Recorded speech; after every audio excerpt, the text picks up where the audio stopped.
म्हणतात ना, नवरा हा उशाखालचा साप असतो, तर हे खरं आहे. कारण जुने लोकांचे जे बोल आहेत ना, ते खरंच खरे झालेत. मला वाटत नव्हतं की मी त्याच्याबद्दल अशी व्हिडिओ काढेल म्हणून.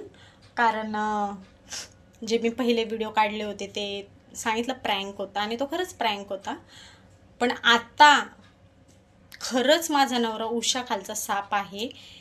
कारण माझ्या लग्नाला आता 18 वर्ष पूर्ण झालेले आहेत.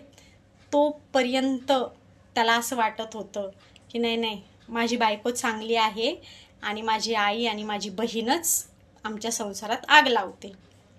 पण आता उलट झालंय. आता त्याला असं वाटतं की नाही नाही, जाऊ दे, जे झालं ते झालं, विसरून जा. आता माझी आई म्हातारी झाली, माझ्या बहिणीला खूप टेन्शन आहे, ती खूप आजारी असते. का आता काय विसरू? आता ती आजारी आहे म्हणून तुला तिचं टेन्शन येतंय. तुझी आई म्हातारी झाली, पण नैतरण्यापणात जवानपणात तिने जी माझ्यासोबत जवानी दाखवली, जे तुझ्या बहिणीने जे मला इतकं स्वप्न रंगवले, मला एकदम, मी डायरेक्ट आता हे असं म्हणजे मला काढायचा नव्हता असा व्हिडिओ. कारण कधी कधी ना ले डोक्यात जाते, खरंच सांगते. आणि हे असं ना, हे सांगणं खूप गरजेचं आहे, खरंच सांगते तुम्हाला. कारण हे माझे सगळे व्हिडिओ बघतात ते लोक. म्हणून थोडं त्याच्या बहिणीला बरं नाही म्हणून त्याचा जीव खालीवर होतोय, खालीवर एकदम. मला तर वाटते त्याला काय होतंय का काय आता, असं मला असं वाटतंय आता. थोडं म्हणजे इतकं त्याला त्रास व्हायला लागलाय.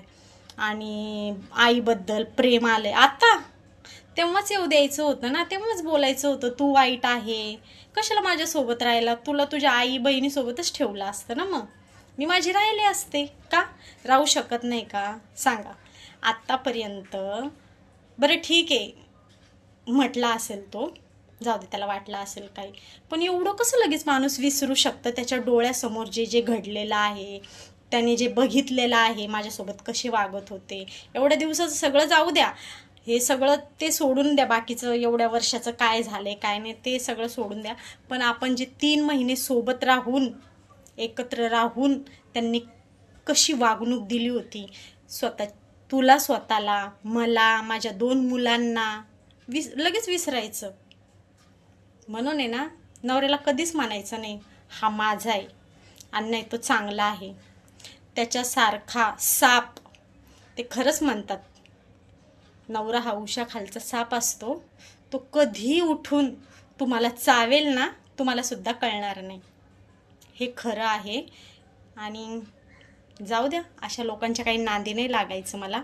निर्लज्ज सदा सुखी, ते मी स्वतःला म्हणत होते, आता मला त्यांना म्हणायचंय. मी असं म्हणून एवढे दिवस काढलेत, पण आता ते निर्लज्ज सदा सुखी.